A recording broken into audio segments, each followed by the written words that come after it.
it's Emmy and this is my channel Frugal Money Saver. I have a video that is just full of content for you today. We have been meal prepping. We have been preserving food. We are trying to accomplish zero food waste. So we have just been showing you what we do to use up our leftovers, preserve our leftovers. We're making basil pesto. We are making French bread pizzas. We're putting up cherries and cooking meat and salads and all kinds of wonderful things. So if this sounds interesting to you, please stick around. Hit that subscribe button if you're new here, and by all means, give this a thumbs up. So Paul and I have really been trying to focus in on zero food waste. And so much of what we do is because we are looking at the bigger picture. Every little bit of money you save adds up over time. And I know we have talked about this so often. And throwing food away is probably one of the biggest money wasters. And it's also just sad to waste food. Again, I am not talking about food that has gone bad and not food that is spoiled, but using food before it gets to that point, or preserving food before it gets to that point. So we had a get together the other day and we had a ton of food left over. So we went through the refrigerator and thought realistically, what can we use now? And the whole point is to use up what we have, to incorporate it into meals. So this video, I'm going to get right to it. Follow us around and tell me what you think. It is the day after our July 4th get together. And as you can see, we have a ton of food left over. There is uncooked meat, salads, mozzarella, tomatoes. There is cooked meat, peppers, tortellini salad, pickles, so much food left over. We have trays of desserts left. We have rolls. We didn't even cut the watermelon. I've got to do something with this food or it's going to go to waste. So like I said, we have so much leftover food. These sausages weren't eaten, so what I want to do is take them out of the casing and brown them so that when I need sausage, it will be cooked and ready to go. So what I'm going to do is just take it and squeeze it out of the casing, and I'm going to toss the casing and just get the grease out of this and just have a package of ready cooked sausage. I can use it on top of pizzas. I can use it in pasta sauce, in soups for flavoring. The possibilities are endless. But I didn't want to refreeze it. It had been frozen once already, so I didn't want to stick it back in the freezer again uncooked. So that's why I'm cooking it, and then it'll be ready for a bunch of different recipes. The good thing about Italian sausage is it has so much flavoring. I don't add a thing to it. You don't need to. I didn't even add oil to the pan because there is so much fat in sausage. I'm actually going to have to drain it after I'm done sauteing it.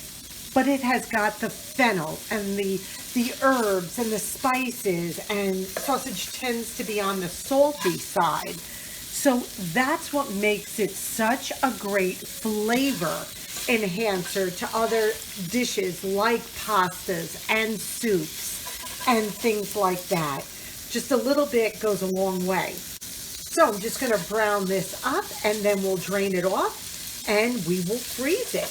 And I will show you how I freeze it so that we can get it apart. So when we just need a little bit, it'll be ready to go. The sausage is almost done browning. Now you can see all the grease here. What I'm going to do now is I take a glass, a little bit of water, and I add it. what this does is it captures the oil a little bit and gets the oil off the meat, so that when I drain this, I'm not only draining the oil that's on the bottom of the pan, but also the oil on the meat. And you can see the color of the water, just to get some of that yuckiness out. Because you don't need all that fat, and sausage is extremely fatty. So that's just how I do it. Now I'll put a cover on and drain it, and then we are going to freeze this. So the sausage is all done. I let it cool a little bit. And now I'm just gonna lay it out like this on my non-stick mat. And I am going to stick this in the freezer and let it freeze up, and then they'll just break apart, and I'll put it in a container for the freezer. And now I have ready cooked sausage whenever I need it. So the meat is nice and frozen, and I reuse my Ziploc bags if they've had bread or a vegetable or a cooked meat. I don't ever reuse them if there's raw meat in them. So that's it. Now I have a beautiful bag of cooked sausage, Italian sausage, for whatever I may need it for. Now I'm flattening it down. There we go. And that's going to go right in the freezer. Perfect, perfect. No waste there. I also have, goodness, an entire bag of leftover club rolls. Okay, so I could take them and just put them like that in the freezer and then pull them out when I need some bread. But what I thought I would do is make some French bread pizzas and freeze them, so that if we're not feeling like we need to cook one night, we can pull these out and they will be ready. So let me show you how I'm going to make these.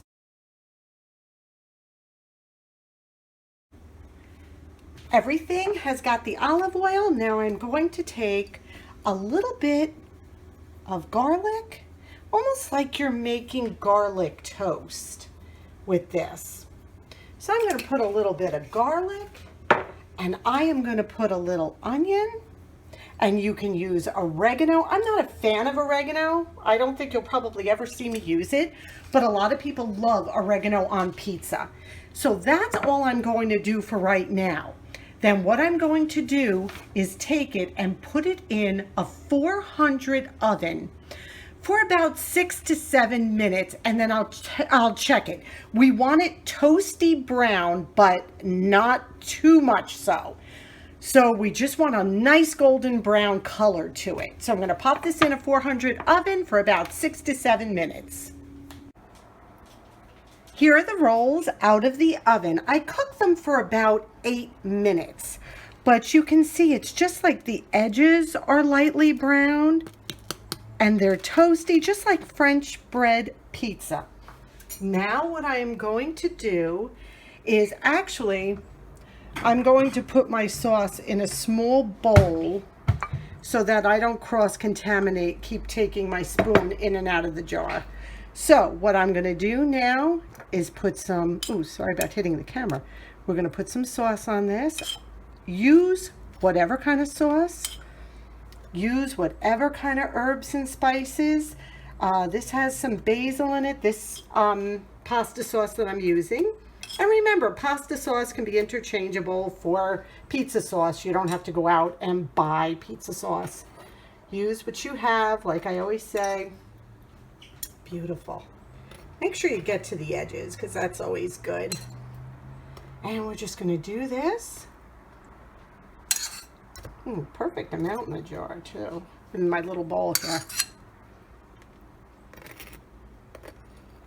There we go. You can see the bread's going to absorb it pretty quickly, which is exactly what you want. Okay. You can add more or less to taste. Now I'm going to take the mozzarella. And what I'm going to do with the mozzarella, though, Let's just give it a little pat so that it is adhering to the sauce. I'm going to tell you what I like to do. I don't add my toppings now. When I reheat it, I add my toppings because I don't know what I will feel like at the point. Now we have sausage in there that we just cooked, but I'm not sure if I'm going to want sausage pizza. So I am going to just start with plain pizza, and then when I go to reheat it, I can just lay the topping if it is cooked. Do not lay raw sausage on this or raw chicken when you go to reheat it. It has to be a cooked topping. I'm then going to take a little bit of sauce, just put a little on the top. This will keep the cheese down a little bit. So when it freezes, they won't fly all over. You don't have to do this, but I find it works really well. Now we are going to freeze our little French bread pizzas, and then I am going to show you how to store them and then reheat them. Here are our little mini French bread pizzas, nice and frozen. You can see the cheese isn't coming off. It's perfect. And a little bit of sauce really helps on top. So now I'm just going to take them and I'm going to put them in a Ziploc bag, and they are ready to go. Sorry, this is spinning all over. When we want a pizza, we take it out, pop it in a 400 video on a tray for 15 minutes and check it. That's with them being frozen. And look at how wonderful this is. I am so excited. These are done now. If we need something quick and easy with a salad, they're in there. I will post this recipe down below, but great frugal way to use up bread. I wanted to show you another tip I did. Another one of my brothers bought over a big tray of different flavored brownies, and I gave some for everybody to take home, and there was still some left, and everybody took their fill. So what I did was, they were very large brownies. They were like this size. So what I did was I cut them in half, individually froze them with wax paper in between them. So if somebody stops by or says, hey, Emmy, I'm coming over for a cup of coffee, I have these in the freezer. I pull them out. They will take no time at all to defrost, and they will keep beautifully.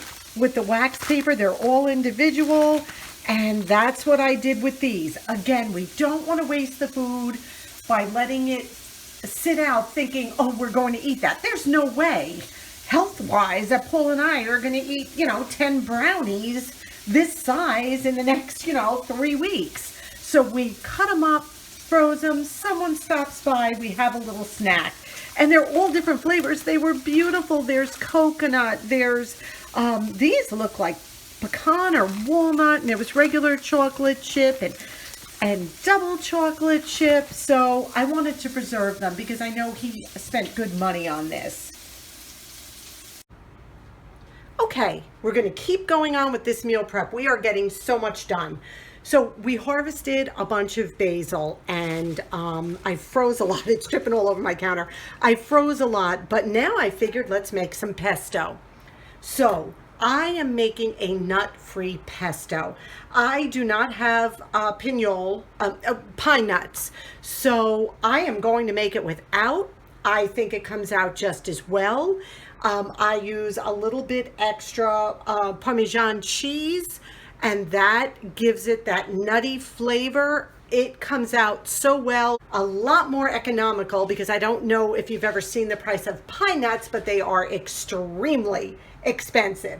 So this is just about 2 cups of basil leaves that I have washed. Any tough stems, I would tell you to remove them.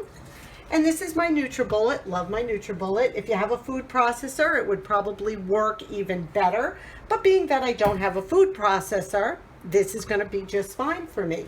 Now to this, I am going to add a 1/4 cup of some really good extra virgin olive oil, because that gives it, again, just such a good robust, see the color of this olive oil. I hope you can see it. It is just this beautiful green, and that's that extra virgin cold press. So good.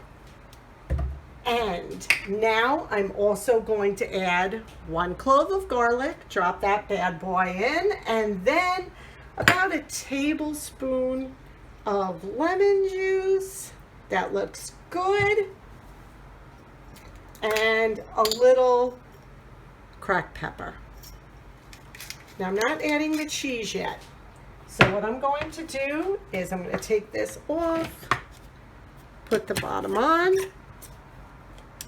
and I am going to pause this because I don't think you're going to want to hear it. Oh my goodness, I just gave it a couple of pulses, and you can see how great this is coming. Look at that green. Oh my goodness, the smell. And also I'm going to clean the cap too. Get that. You don't want to miss any of this. You have to remember, basil is a very strong herb. And so when you do pesto sauce, you don't need a lot in a dish to give it flavor. You don't. It's amazing what a little bit of pesto can do. I am using, this is what I'm using, a shredded 4 cheese blend. It's provolone, Asiago, Romano, and Parmigiana cheese. I got this for free on my Saturday sampler at my local Acme. So I think this is going to be absolutely perfect. I am going to add a 1/4 cup to this, which would be right about like that. Now, if you noticed, I did not add salt. Why didn't I add salt? Because cheese is so super salty, it's not even funny. So again, here I go. So I finish NutriBulleting it, and I would stop and I would scrape down the sides, but here you go. Look at the color of this. Now, Paul is a pesto lover. He loves it. So I just had him taste it. I'm going to tell you, the raw garlic gives it a little bit of a bite for sure. So if you want to use a 1/2 clove of garlic or maybe a 1/4 clove, that's up to you. It depends how much you love garlic.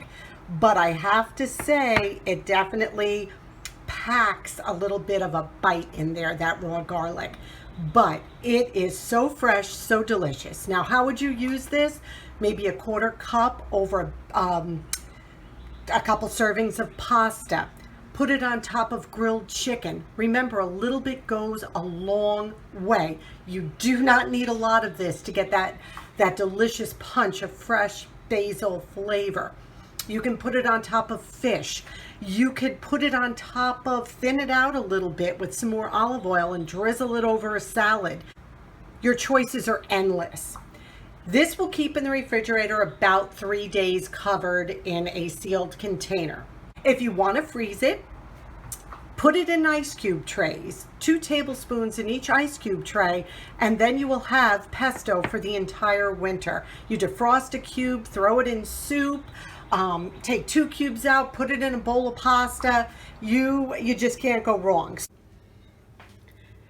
We are just doing so well with this food prep.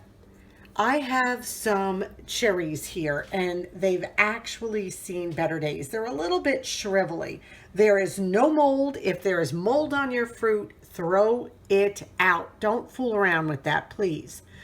But we're done eating cherries right now, and I don't want to lose these. So what I'm going to do is put them aside and freeze them for holiday baking. So what I'm going to do is I'm going to pit these, and I am going to freeze them like I do all my fruits, vegetables. You know, I put them out on a tray individually and then put them in a bag or a container, and then I have cherries whenever I need them.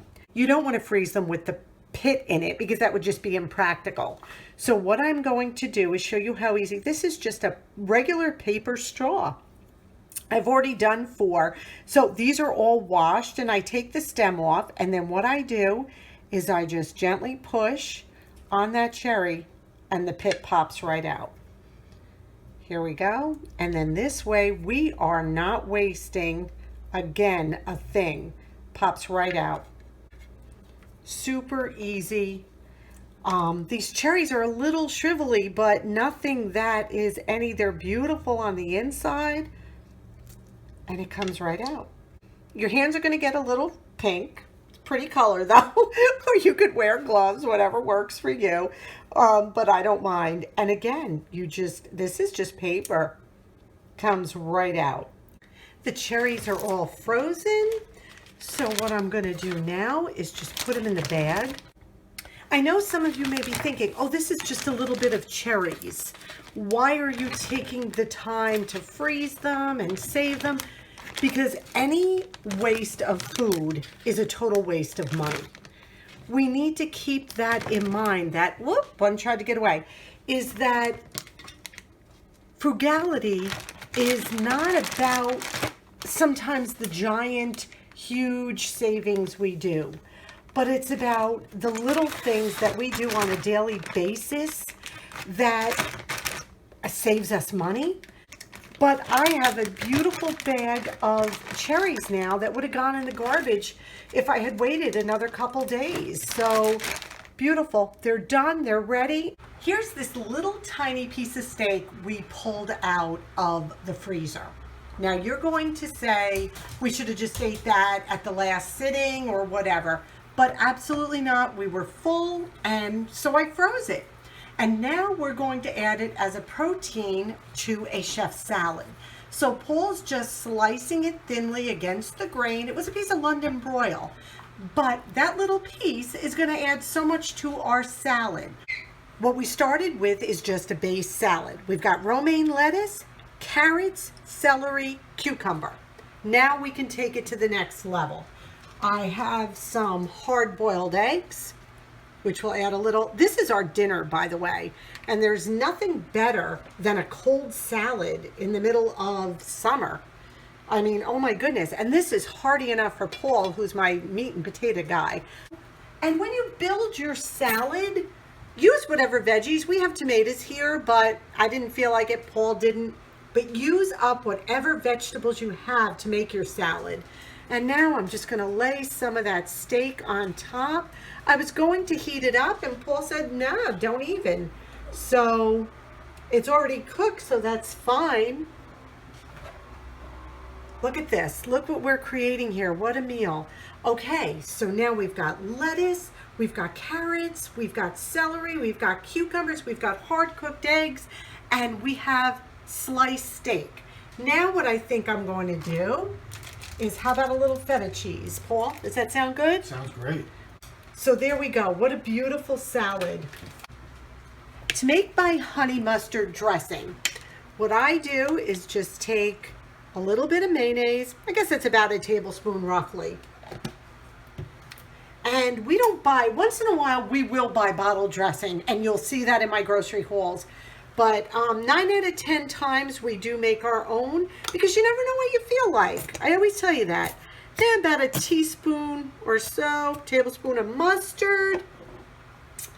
And then about a teaspoon of honey. And oh my goodness, does this make the most delicious salad dressing.